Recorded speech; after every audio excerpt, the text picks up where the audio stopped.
एक पुरानी सी इमारत में वैद्य जी का मकान था। वैद्य जी पिछले हिस्से में रहते थे और अगले हिस्से में दवा खाना खोल रखा था। उनकी पत्नी की आदत थी कि दवा खाना खोलने से पहले उस दिन के लिए जरूरी सामान एक चिट्ठी में लिख करके दे देती थी।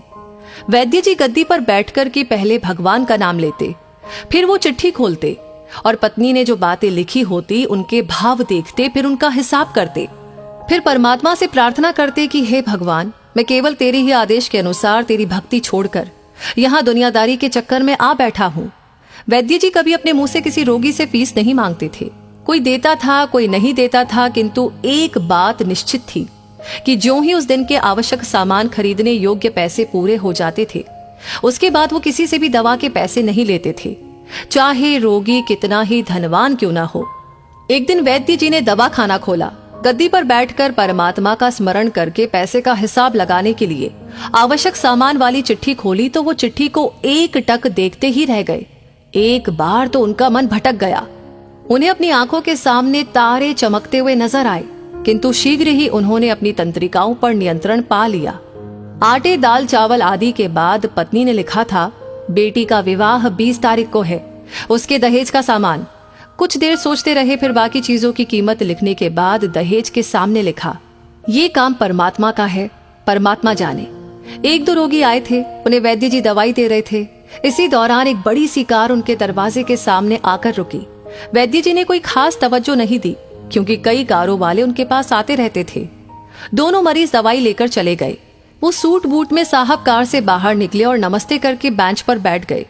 वैद्य जी ने कहा कि अगर आपको अपने लिए दवा लेनी है तो इधर स्टूल पर आए, ताकि आपकी नाड़ी देख लूं, और अगर किसी रोगी की दवाई लेकर जाना है तो बीमारी की स्थिति का वर्णन करें। वो साहब कहने लगे, वैद्य जी, आपने मुझे पहचाना नहीं। मेरा नाम कृष्णलाल है, लेकिन आप मुझे पहचान भी कैसे सकते हैं, क्योंकि मैं 15-16 साल बाद आपके दवाखाने पर आया हूँ। आपको पिछली मुलाकात का हाल सुनाता हूँ, फिर आपको सारी बात याद आ जाएगी। जब मैं पहली बार यहाँ आया था तो मैं खुद नहीं आया था, अपितु ईश्वर मुझे आपके पास लेकर आए थे, क्योंकि ईश्वर ने मुझ पर कृपा की थी और वो मेरा घर आबाद करना चाहते थे। हुआ इस तरह था कि मैं कार से अपने पैतृक घर जा रहा था। बिल्कुल आपके दवाखाने के सामने हमारी कार पंक्चर हो गई। ड्राइवर कार का पहिया उतारकर पंक्चर लगवाने चला गया। आपने देखा कि गर्मी में मैं कार के पास खड़ा था, तो आप मेरे पास आए और दवाखाने की ओर इशारा किया और कहा कि इधर आकर कुर्सी पर बैठ जाए। फिर मैं कुर्सी पर आकर बैठ गया। ड्राइवर ने कुछ ज्यादा ही देर लगा दी थी। एक छोटी सी बच्ची भी यहाँ पर आपकी मेज के पास खड़ी थी और बार बार कह रही थी, चलो ना बाबा, मुझे भूख लगी है। आप उससे कह रहे थे कि बेटी थोड़ा धीरज धरो, चलते हैं। मैं ये सोचकर इतनी देर से आपके पास बैठा था और मेरे ही कारण आप खाना खाने भी नहीं जा रहे थे। मुझे कोई दवाई खरीद लेनी चाहिए ताकि आप मेरे बैठने का भार महसूस न करें। मैंने कहा कि वैद्य जी, मैं पिछले 5-6 साल से इंग्लैंड में रहकर के कारोबार कर रहा हूँ। इंग्लैंड जाने से पहले मेरी शादी हो गई थी, लेकिन अब तक बच्चे के सुख से वंचित हूँ। यहाँ भी इलाज कराया और वहाँ इंग्लैंड में भी, लेकिन किस्मत ने निराशा के सिवा और कुछ नहीं दिया। आपने कहा था कि मेरे भाई, भगवान से निराश न हो। याद रखो कि उसके कोष में किसी चीज की कोई कमी नहीं है। आस, औलाद, धन, इज्जत, सुख दुख, जीवन, मृत्यु, सब कुछ उसी के हाथ में है। ये किसी वैद्य या डॉक्टर के हाथ में नहीं होता और न ही किसी दवा में होता है। जो कुछ होना होता है वो सब भगवान के आदेश से होता है। औलाद देनी है तो उसी ने देनी है। मुझे याद है आप बातें करते जा रहे थे और साथ साथ पुड़िया भी बनाते जा रहे थे। सभी दवा आपने 2 भागों में विभाजित कर दी, अलग अलग लिफाफों में डाली थी और फिर मुझसे पूछकर आपने एक लिफाफे पर मेरा और दूसरे पर मेरी पत्नी का नाम लिखकर दवा उपयोग करने का तरीका बताया था। मैंने तब वो दवाई ले ली थी, क्योंकि मैं सिर्फ कुछ पैसे आपको देना चाहता था। लेकिन जब दवा लेने के बाद मैंने पैसे पूछे तो आपने कहा था, बस ठीक है। मैंने जोर डाला तो आपने कहा कि आज का खाता बंद हो गया है। मैंने कहा, मुझे आपकी बात समझ नहीं आई। इसी दौरान वहां पर एक और आदमी आया और उसने हमारी चर्चा सुनकर मुझे बताया कि खाता बंद होने का मतलब ये है कि आज के घरेलू खर्च के लिए जितनी राशि वैद्य जी ने भगवान से मांगी थी वो ईश्वर ने उन्हें दे दी है। अधिक पैसे वो ले नहीं सकते। मैं कुछ हैरान हुआ और कुछ दिल में लज्जित भी कि मेरे विचार कितने निम्न थे और ये सरल चित्त वैद्य कितना महान है। मैंने जब घर जाकर पत्नी को औषधि दिखाई और सारी बात बताई तो उसके मुंह से निकला, वो इंसान नहीं, कोई देवता है। और उसकी दी हुई दवा ही हमारे मन की मुराद पूरी करने का कारण बनेंगी। आज मेरे घर में 2 फूल खिले हुए हैं। हम दोनों पति पत्नी हर समय आपके लिए प्रार्थना करते रहते हैं।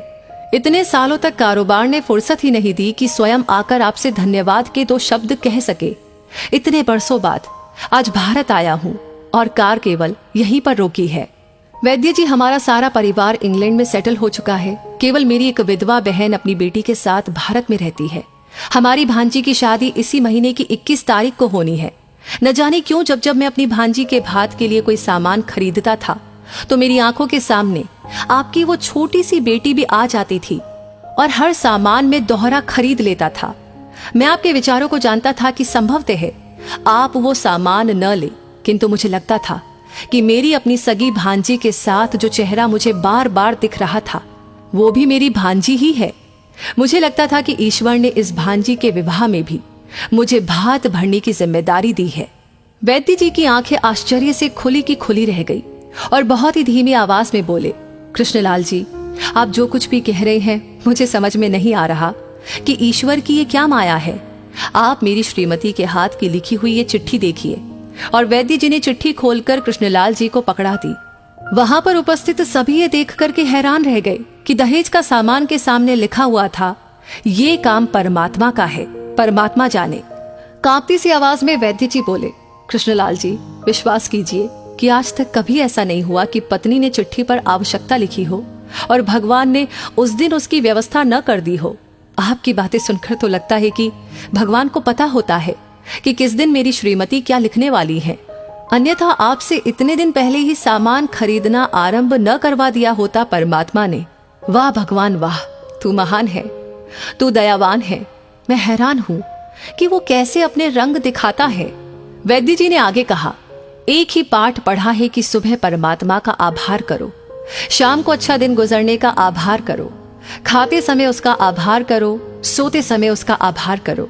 तो दोस्तों, इस कहानी को सुनने के बाद आप क्या महसूस कर रहे हैं?